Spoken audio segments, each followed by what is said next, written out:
Sebelum kita mulai, terlebih dahulu akan dibacakan kurikulum vitae dari pemateri kita. Nama Bapak Ustadz Muhammad Husnaini, MPDI, tempat tanggal lahir Lamongan, 27 Februari 1983, riwayat pendidikan S1 IAIN Surabaya, S2 Universitas Muhammadiyah Surabaya, dan yang terakhir S3 Internasional Islamik di Malaysia sampai dengan saat ini. Baiklah, kepada Bapak Muhammad Husnaini, MPDI, kami persilahkan untuk memberikan tausiahnya.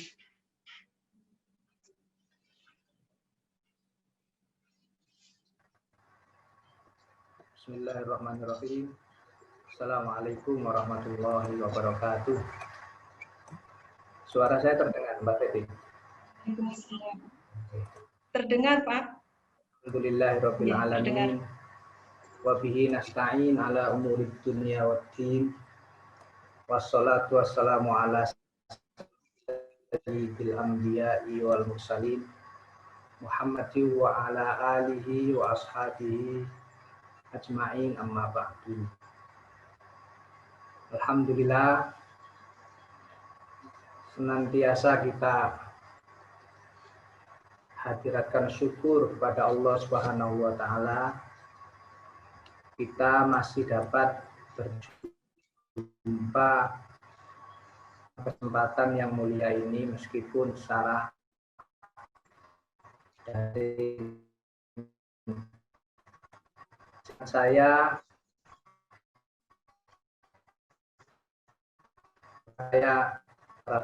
bidan perawat dan karyawan di Rumah Sakit PKU Kapuk ini, dan sekarang meskipun saya masih di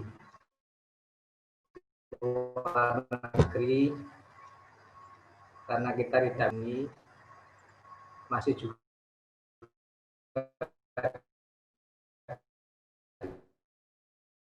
minta untuk sampaikan kepada RSPKU Muhammadiyah Kapuk dalam rangka milad yang ke-23 ini, semoga semakin maju, semakin berkah dan bermanfaat secara lebih luas kepada seluruh masyarakat. Amin ya rabbal alamin. Saya pertama kali dulu kenal Rumah Sakit Muhammadiyah Kapuk ini saat istri saya itu melahirkan yang kedua. Kemudian operasi di sana. Terus anak saya yang kedua itu juga luar biasa, kesan saya itu baik. Perawat-perawatnya ramah, dokternya juga ramah. Meskipun saya tidak ingat semuanya nama-namanya, tapi insya Allah kalau ketemu perawat-perawat yang merawat istri dan anak saya itu saya masih ingat wajahnya. Kecuali kalau beberapa nama saya masih ingat seperti Mbak Betty, Mbak Arum, Mbak Abida, itu saja. Yang lain saya lupa karena banyak. Terima kasih, Pak. Bapak Ibu yang saya hormati, saya itu senang berbicara yang enteng-enteng, tetapi yang insya Allah bisa kita manfaatkan dalam kehidupan sehari-hari. Karena Bapak Ibu semua kita ini kan sudah setiap hari bekerja. Kadang-kadang kalau kita sudah aktif, sibuk, itu ada sesuatu yang hilang pada diri kita itu, padahal itu penting. Karena waktu kita habis untuk sibuk, maka dalam kesempatan ini marilah kita sejenak mengaji, mempelajari, menengok kembali, memahami beberapa petikan ayat dalam Al-Quran yang nanti semoga bisa saya dan panjenengan semua praktekkan dalam hidup, yang ujungnya itu membawa kita ke dalam kebahagiaan. Sebab Bapak Ibu, semua orang itu mau menjadi apa saja, di mana saja, menduduki posisi apa saja, itu pasti yang diinginkan adalah bahagia. Orang sekolah, bekerja, apapun yang diusahakan oleh manusia itu, tidak peduli yang muda, yang tua, yang pinter, yang tidak pinter, itu semua pasti ingin bahagia, ingin mulia, ingin hidupnya itu tidak menderita. Nah, sementara kalau dalam Islam, kebahagiaan atau kemuliaan seseorang itu sesungguhnya tidak ditentukan semata-mata oleh harta, tidak juga oleh rupa, tidak juga oleh jabatan, atau bahkan juga tidak oleh gelar pendidikan.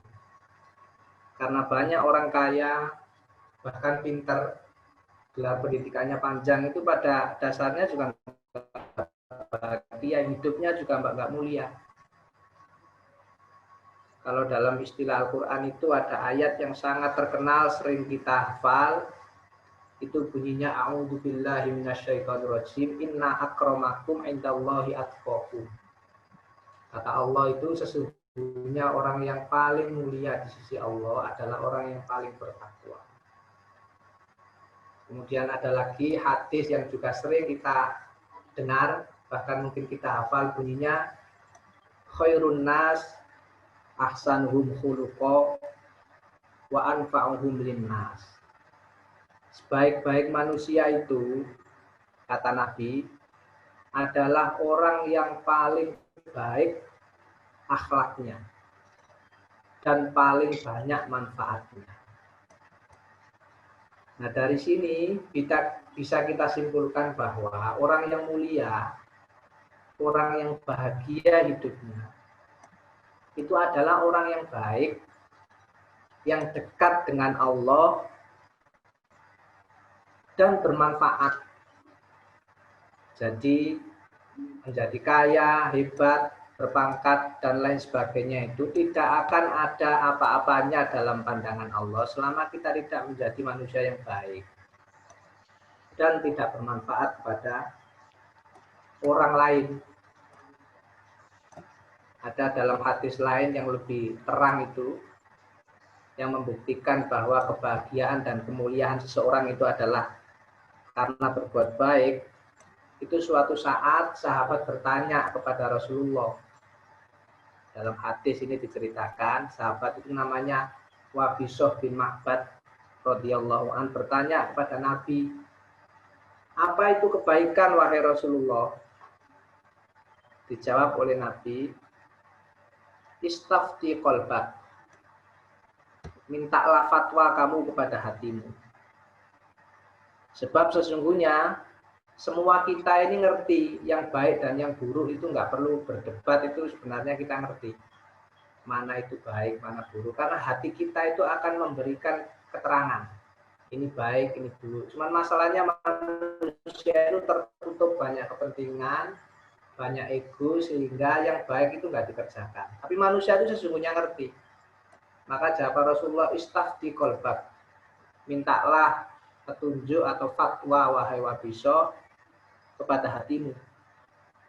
Kemudian beliau melanjutkan, hadis ini tepat sekali bahwa Rasulullah bersabda, al-birru ma itma'anna ilaihin nafsu watma'anna ilaihil qalbu.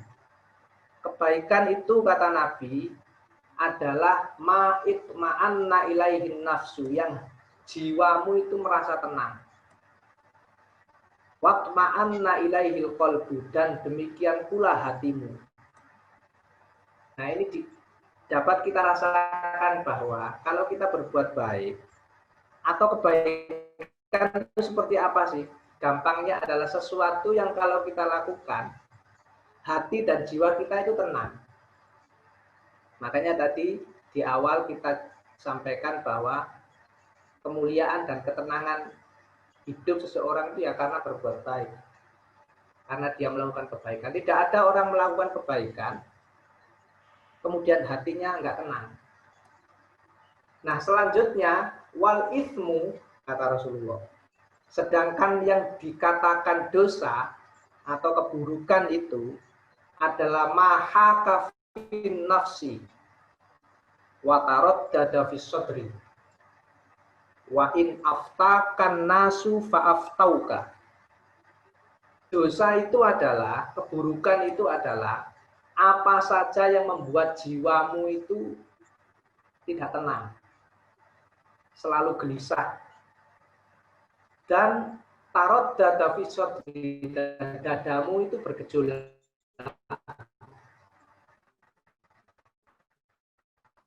Wa in aftaka fa aftauka, dan semua sepakat mendukungmu. Nah, bisa kita rasakan sesuatu yang itu buruk atau jelek atau melanggar agama, terus kita lakukan, hati nurani kita itu pasti memberikan alarm. Semua itu, mau manusia berpendidikan, berpangkat maupun orang biasa, kalau dia melakukan keburukan, sesuatu yang jahat, sesuatu yang tidak baik, pasti hatinya itu goncang, tidak tenang. Meskipun dia mendapatkan dukungan banyak orang. Contoh kecil, kita itu kadang berkendara itu tidak bawa helm atau tidak bawa SIM, yang kita ngerti itu adalah salah, itu di jalan kita nggak tenang. Apalagi kalau hidup di luar negeri seperti ini ya Bapak Ibu ya, kemana-mana tidak boleh orang lupa yang namanya paspor itu. Paspor itu sudah seperti nyawa. Kita mau kemana saja itu harus bawa itu. Kalau di Indonesia nggak ada orang nanya, mana paspor, karena kita udah punya KTP. Tapi kalau di luar negeri, keluar kemana-mana orang akan ditanya. Dan kalau bilang lupa atau nggak bawa ya ditangkap oleh polisi. Nah, orang yang nggak bawa saja paspor itu baru, karena dia merasa itu nggak benar, meskipun lupa dia nggak tenang, gelisah. Di jalan pun gelisah, nggak tenang.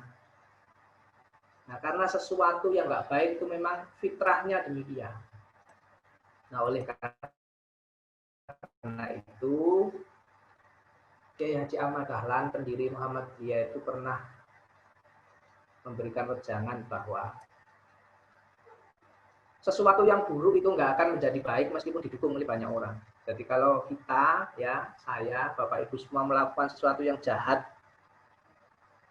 itu meskipun didukung banyak orang itu tidak bisa membuat kita itu tenang terus nyaman, enggak. Hati kita pasti berontak.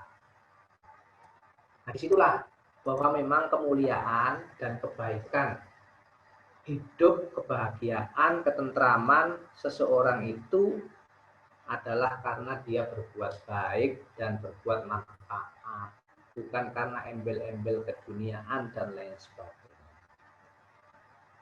Bapak Ibu yang saya hormati, dulu pada awal-awal Kiai Haji Ahmad Dahlan mendirikan Muhammadiyah, ada istilah yang dikenal oleh guru-guru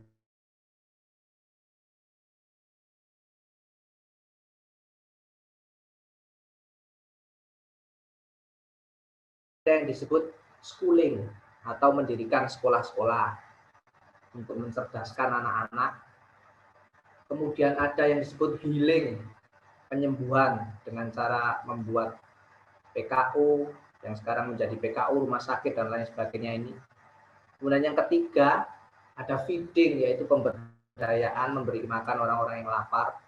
Saya kira dakwah Muhammadiyah dalam Trisula itu adalah juga wujud berbuat baik. Jadi Muhammadiyah itu organisasi Islam yang caranya untuk berbuat itu adalah melakukan kebaikan melalui pencerdasan, melalui kesehatan yang termasuk Bapak Ibu sekarang ada di dalamnya ini, dan melalui pemberdayaan sosial. Jadi bukan melalui perdebatan tentang ayat-ayat Al-Quran, kemudian bukan seperti itu.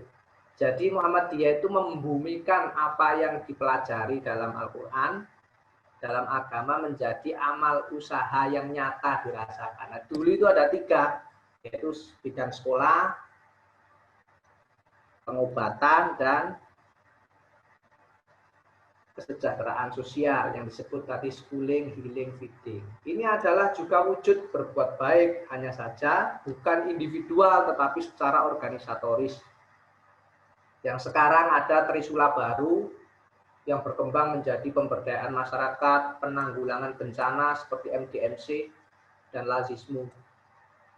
Jadi semua itu dilakukan Muhammadiyah dalam rangka memberikan manfaat dan berbuat baik kepada masyarakat. Yang sekarang ini Bapak Ibu adalah berada dalam amal usaha yang juga sangat penting, karena manusia itu tidak bisa bahagia Bapak Ibu, antara lain juga kalau kita tidak pinter, kalau kita tidak sekolah, maka Muhammadiyah mendirikan sekolah. Salah satu orang itu bisa tahu banyak hal karena pinter. Orang bodoh itu tidak enak. Yang kedua, pinter saja tidak cukup, harus sehat. Makanya Muhammadiyah mendirikan tempat pengobatan yang sekarang disebut PKU, dulu PKU. Dan orang juga tidak cukup itu harus juga pinter, sehat, dan juga berdaya secara sosial, kenyang, dilindungi, dan lain sebagainya. Itu adalah perbuatan-perbuatan baik yang diwujudkan oleh Muhammadiyah melalui organisasi.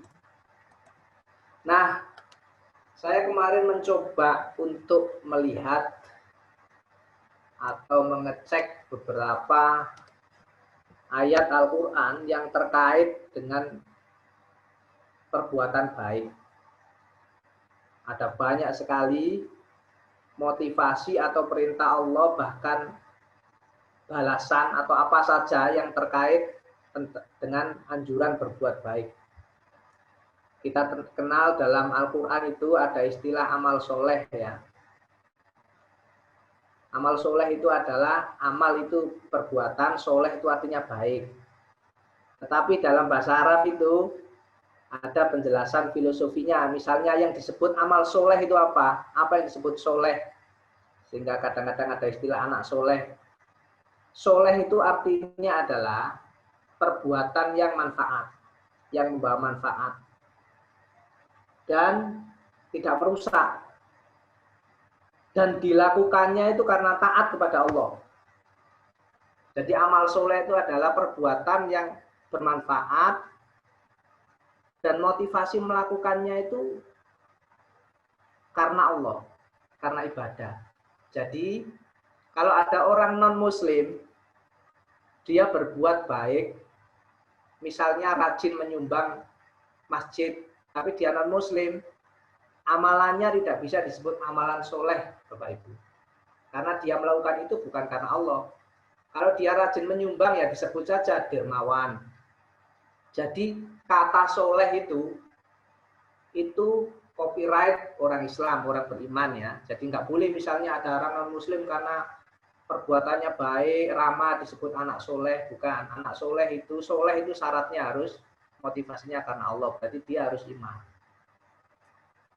Nah, dalam Al-Quran itu ada istilah amal soleh, perbuatan baik. Tetapi penting juga saya sampaikan, kebaikan dalam Al-Quran tidak hanya disebut dengan istilah soleh. Ada birrun, itu juga kebaikan. Ada ihsan, itu juga artinya kebaikan. Ada khairun, itu juga kebaikan. Ada ma'ruf, yad'una ilal khair, ya'muruna bil ma'ruf. Ma'ruf itu juga kebaikan. Jadi ada banyak istilah. Nah, saya mencoba mencari ayat-ayat yang relevan dengan kebaikan. Yang penting kita pelajari pada kesempatan pagi hari ini antara lain adalah surat Al-Baqarah ayat 195. Boleh jenengan buka di HP-nya atau dengarkan saja juga boleh. Biasakan juga Bapak Ibu yang sudah terampil membaca Al-Quran, kalau ngaji itu ada 1-2 ayat yang dipetik terus dipahami maknanya. Jadi kalau ngaji itu misalnya kita ngaji 1 hari 1 juz atau 5 lembar umpamanya. Kalau nggak mampu 1 juz 5 lembar, usahakan ada 1-2 ayat yang kita petik, kita dalami, kita coba mengerti maknanya. Insya Allah itu akan sangat bermanfaat bagi hidup kita. Misalnya ini ada ayat 195 dalam surah Al-Baqarah, bunyinya ini, lillahi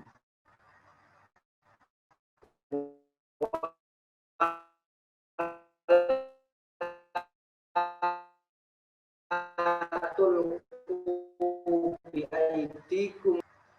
Ayat ini terjemahannya adalah wa ahsinu, dan berbuat baiklah, berbuatlah ihsan.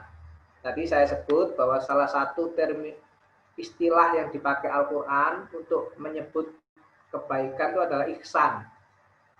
Ihsan itu adalah kebaikan yang kita lakukan seolah-olah kita melihat Allah. Dan kalaupun kita tidak mampu melihat Allah, karena kita tidak akan mampu betul melihat Allah, yang disebut ihsan itu adalah kita yakin dengan perbuatan ini karena Allah pasti melihat kita. Jadi ihsan ini perbuatan baik yang motivasinya juga karena Allah. Nah, dalam Al-Quran, wa ahsinu, dan berbuat ihsanlah, berbuat baiklah kamu. Jadi berbuat ihsan ini diperintah dalam Al-Quran. Innallaha yuhibbul muhsinin. Sesungguhnya Allah itu mencintai orang-orang yang berbuat ihsan. Jadi ini adalah surat Al-Baqarah ayat 195. Tidak ada orang yang tidak bahagia ketika hidupnya dicintai oleh Allah. Jadi kita semua ini kan muaranya ya memang cinta Allah melalui ibadah, melalui berbuat baik dan lain sebagainya ini. Dan salah satu cara untuk mendapatkan cinta Allah adalah dengan berbuat baik, dengan berbuat ihsan. Ihsan tadi adalah perbuatan baik yang kita lakukan karena kita yakin dilihat oleh Allah. Makanya ihsan itu bisa terjemahannya juga profesionalitas. Jadi kalau jenengan bekerja dalam konteks kesehatan nih, jenengan bekerja sebaik-baiknya, kerjaan jenengan akan dilihat oleh Allah. Itu jenengan telah berbuat ihsan profesional. Jadi ihsan itu bisa ditarik juga dalam kehidupan pribadi kita dan juga bisa kita amalkan dalam pekerjaan atau profesi kita. Pokoknya kita, saya, jenengan melakukan perbuatan yang baik karena merasa pasti diketahui Allah, itulah ihsan. Nah, kemudian pada ayat selanjutnya, surat Ar-Rahman, ayat 60, Bapak Ibu, ada penggalan ayat begini, hal jazaul ihsani illal ihsanu. Artinya tidak ada balasan perbuatan ihsan atau kebaikan itu kecuali kebaikan pula. Ayat-ayat begini ini bisa dibuktikan dalam keseharian kita karena setiap penegasan atau klaim Al-Quran itu pasti tidak salah, Bapak Ibu. Tidak ada balasan bagi orang yang berbuat baik atau kebaikan kecuali kebaikan pula. Itu bisa kita buktikan kalau kita itu berbuat baik kepada seseorang. Biasanya kita pasti mendapatkan balasan kebaikan pun bukan dari orang yang kita baiki itu. Dan dalam hidup yang itu sering terjadi, kita berbuat baik kepada si A, meskipun si A itu tidak bisa membalas kita, biasanya kita akan mendapatkan balasan kebaikan serupa dari orang lain yang kadang-kadang itu tidak kita kenal. Dalam hidup yang sudah kita lalui itu pengalaman-pengalaman demikian pasti sering kali terjadi. Seringkali kita itu menghadapi kesulitan atau masalah yang pada awalnya itu kita berharap si A akan menolong kita, tetapi pada kenyataannya justru si B yang banyak membantu kita. Nah, bisa jadi bantuan-bantuan seperti itu adalah merupakan balasan dari kebaikan-kebaikan yang pernah kita lakukan kepada orang lain. Jadi agama itu sebenarnya terbukti dalam kehidupan. Kalau kita mau merenung-renung, menghayati, itu sering terbuktinya daripada tidak. Dan tidak ada manusia yang tidak senang itu ketika menerima kebaikan. Semua pasti suka. Itu baru balasan dari sisi manusia. Padahal sudah pasti kebaikan yang kita lakukan, walaupun mungkin tidak dibalas oleh manusia selama kita hidup, pasti akan mendapatkan pahala dari Allah. Nah, ngomong-ngomong pahala itu kadang-kadang seperti sesuatu yang nggak penting, sebab masih lama orang nggak seberapa tertarik dengan pahala itu. Kadang-kadang kebaikan itu seperti menjadi cerita kosong. Karena apa? Ya karena berbau surga, berbau sesuatu yang tidak berwujud uang, tidak materi, tidak langsung kita terima. Sehingga kadang-kadang kita itu kurang tertarik. Seringkali orang terketuk hatinya tentang urusan baik buruk ini ketika dia sudah didesak oleh suatu masalah, ketika dia sudah kepepet oleh suatu keadaan sehingga dia baru sadar. Manusia itu begitu.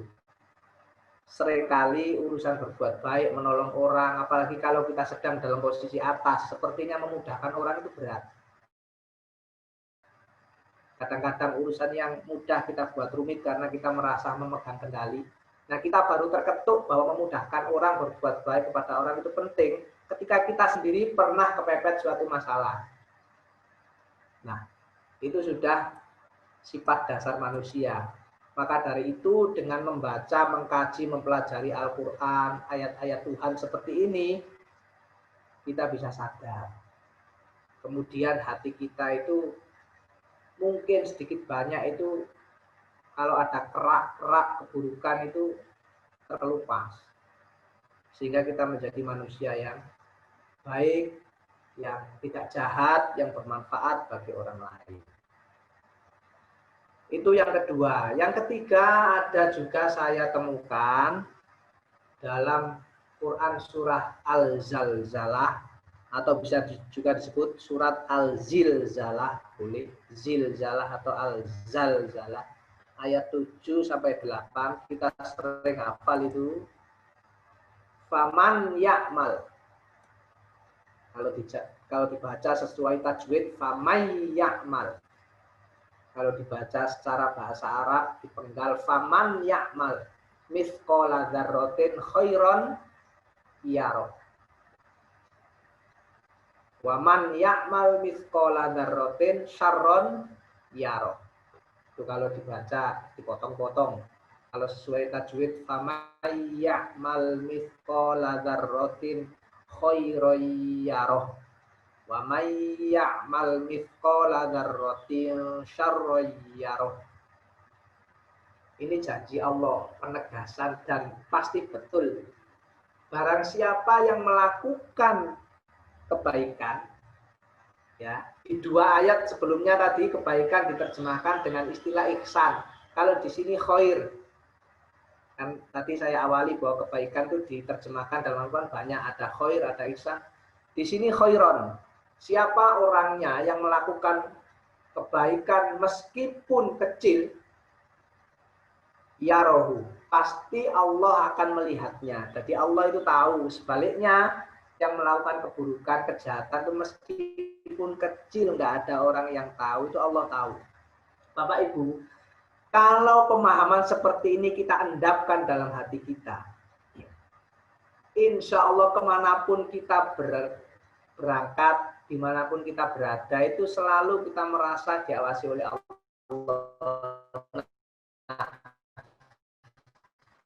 Perasaan merasa diawasi oleh Allah ini punya kecenderungan hilang kontrol dirinya, berani berbuat jahat, atau lenyap takwanya, takutnya kepada Allah itu biasanya dalam keadaan satu di tengah keramaian. Orang di tengah keramaian itu kadang-kadang merasa nggak ada orang tahu terus berani nyolong, berani mencuri, berani ngentit, di tengah berani nyopet, di tengah kerumunan. Itu orang cenderung lupa.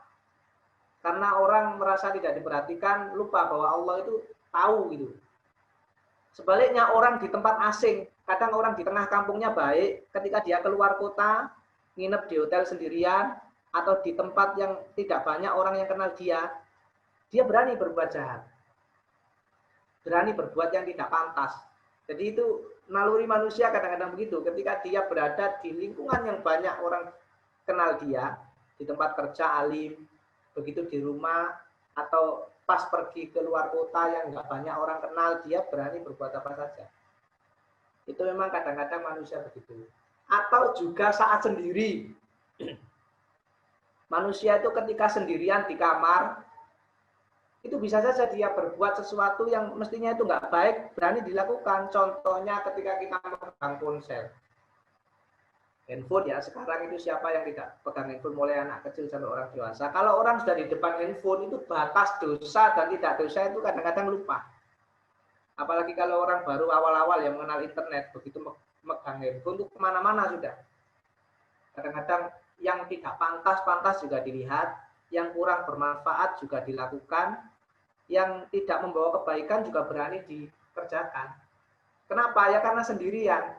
Nah, kalau ayat ini kita endapkan dalam hati kita yakin bahwa semua yang kita lakukan itu baik, buruk, meskipun kecil, Allah tahu.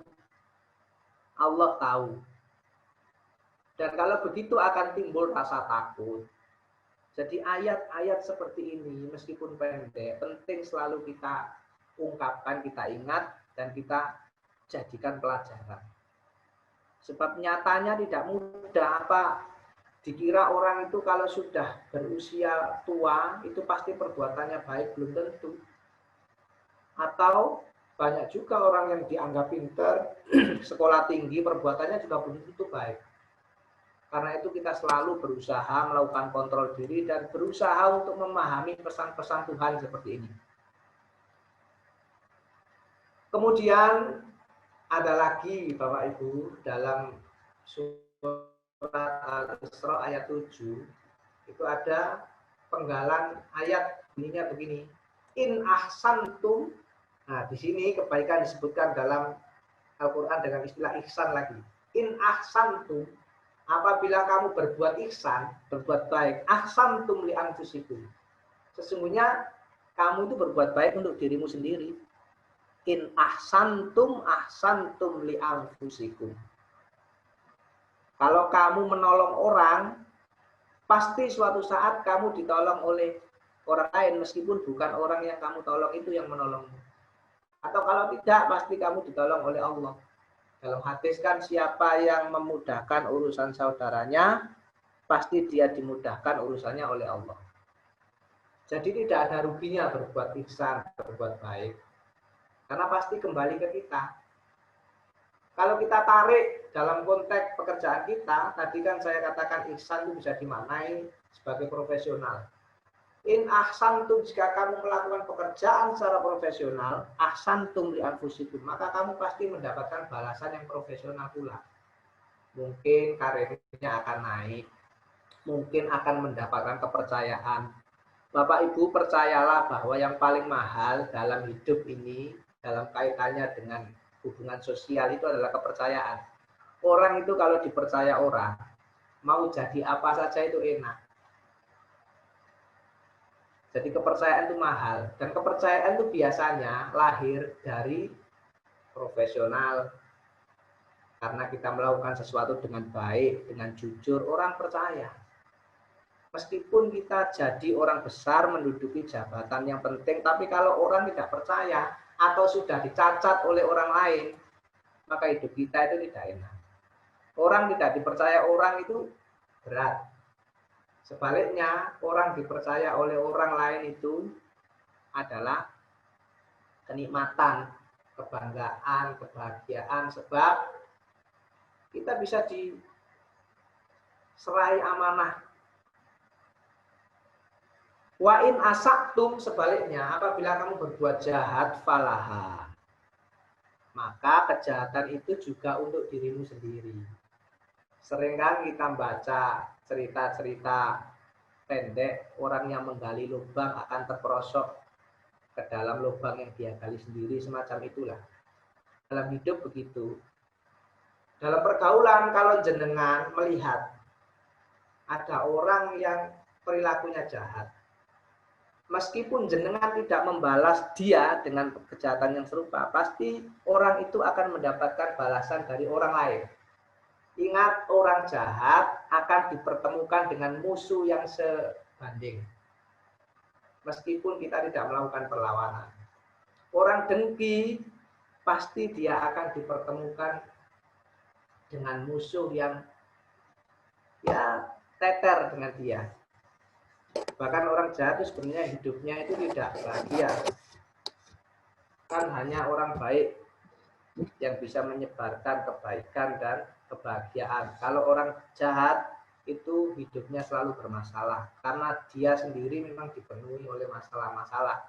Jadi biasanya dia akan cenderung membenci, mendengki, dan tidak ramah kepada sesama dan lingkungan. Nah, orang yang seperti itu nggak bahagia, hidupnya tidak bahagia.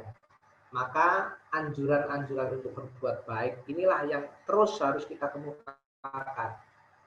Kalau kita tidak mampu memberi, minimal kita jangan mencegah atau menghalangi orang yang memberi. Kalau kita tidak mampu melakukan perbuatan positif, minimal kita jangan mengganggu. Dan banyak ajaran-ajaran seperti itu yang bisa kita ambil dari teks-teks Al-Quran maupun hadis. Kemudian Bapak Ibu, ada juga dalam surat Al-An'am ayat 160, man jaa'a bil hasanati. Di sini kebaikan disebutkan dengan istilah hasanah. Man jaa'a bil hasanati, jaa'a itu datang, ya. Tapi kalau gandeng dengan bi dalam bahasa Arab itu artinya membawa. Barang siapa yang membawa kebaikan, maksudnya melakukan atau menghadap Allah dengan membawa kebaikan, falahu asyru amsalihha, maka dia mendapatkan pahala 10 kali lipatnya. Ini adalah salah satu ayat yang dipakai oleh Allah untuk memotivasi manusia supaya berbuat baik. Sebab satu kebaikan itu sama dengan 10 kali lipatnya balasannya. Jadi kalau jenengan menyumbang 1000, itu berarti dibalas 10.000. Cuman begini Bapak Ibu ya, penting kita pahami bahwa motivasi-motivasi Al-Quran seperti ini, berbuat baik 1 dibalas 10, dikali lipatkan, jangan selalu ditafsiri bahwa ini pasti terjadi di dunia seperti rumus matematika. Jadi kalau jenengan nyumbang 1000, pasti nanti saya akan dapat sumbangan 10.000. Tidak selalu begitu. Motivasi-motivasi seperti ini bisa jadi kebaikannya itu dilipat gandakan berupa pahala besok. Nah, kalau di dunia ini kadang-kadang tidak selalu begitu. Dan juga jangan ditafsiri, misalnya kalau saya sudah berbuat baik tetapi tidak mendapatkan balasan 10 kali lipat, berarti ayat ini nggak benar. Bukan begitu cara memahami agama. Tidak selalu bahwa motivasi-motivasi dalam Al-Quran itu harus jenengan atau kita buktikan dalam kehidupan ini. Kalau nggak begitu berarti keliru. Enggak. Sedekah bisa membuat kaya. Itu motivasi. Bisa yang dimaksud adalah kaya hati atau jenengan besok ketika di akhirat dihidupkan sebagai orang kaya. Jangan selalu ditafsiri bahwa berarti kalau saya bersedekah kok tidak kaya, berarti nggak benar nih ayat ini. Atau sebaliknya, kalau ada orang yang miskin, terus pasti jenengan tuduh tidak bersedekah, nggak begitu. Jadi agama itu jangan, cara memahaminya jangan selalu hitam putih seperti itu. Bisa jadi nanti kebaikan 10 kali lipat ini diberikan oleh Allah besok di akhirat. Atau bisa jadi juga di dunia ini. Bisa jadi, tetapi tidak pasti begitu. Sebab kehidupan yang nyata itu nanti terjadi di di alam akhirat. Di dunia ini kadang-kadang tidak begitu. Banyak juga orang yang berbuat baik, misalnya rajin sedekah, tapi hidupnya diuji dengan kemelaratan. Bisa jadi. Makanya motivasi-motivasi seperti ini cukup kita lakukan dengan ikhlas. Ikhlas saja karena Allah. Nanti seterusnya supaya Allah sendiri yang ngatur. Jadi hidup itu ada 3 Bapak Ibu yang harus dipahami. Ada maunya, ada nyatanya, ada harusnya. Maunya manusia ini kan banyak. Maunya mesti yang enak-enak. Tetapi hidup itu tidak selalu berjalan sesuai maunya manusia. Ada nyatanya. Maunya ke selatan, nyatanya ke utara. Jadi yang penting kita lakukan adalah harusnya. Harusnya saya seperti apa? Al-Quran nyuruh begini, ya saya lakukan. Kalau jenengan selalu berpedoman pada maunya, maka gampang kecewa. Karena kadang-kadang bahkan sering maunya kita itu nggak sama dengan nyatanya hidup. Nah, yang penting yang kita lakukan itu adalah harusnya. Al-Quran ini berisi tentang harusnya. Adapun nyatanya serahkan sama Allah. Kita boleh punya maunya, tapi fokus kita adalah pada harusnya. Supaya nyatanya itu lebih enak. Banyak hidup ini yang nggak sesuai dengan maunya kita, tetapi ujung-ujungnya toh makin enak. Seringkali pilihan Allah itu lebih pas, lebih enak daripada pilihan kita. Maka saya pernah menulis begini, kalau jenengan punya suatu rencana yang baik, jenengan usahakan sungguh-sungguh ikhlas, kok gagal, boleh jadi jenengan akan diantarkan oleh Allah kepada takdir yang lebih membahagiakan. Nah, kita kan cuma nggak tahu. Kita inginnya misalnya menjadi sesuatu yang kita anggap baik. Bisa jadi kegagalan itu akan mengantarkan kita kepada posisi yang lebih baik dari yang kita inginkan sebelumnya. Itu rencana Allah. Jadi yang penting kita melakukan harusnya. Nah, harusnya itu dari mana sumbernya? Dari agama, dari Quran, dari ajaran-ajaran suci. Tapi kalau kita selalu mementingkan harusnya, insya Allah nyatanya nanti lebih enak. Dan terakhir, Bapak Ibu, ayat yang saya kutip di sini masih tentang kebaikan. 84 surat Al-Qasas. Itu Allah berfirman, man jaa'a bil hasanati falahu khairun minha. Mirip ayat di atasnya. Kalau di atasnya, man jaa'a bil hasanati falahu asyru amsalihha. Barang siapa berbuat baik atau membawa kebaikan, maka dia dibalas 10 kali lipat. Nah, yang ayat sekarang, man jaa'a bil hasanati, barang siapa yang menghadap Allah membawa kebaikan, falahu khairun minha, maka dia mendapatkan pahala yang lebih baik darinya.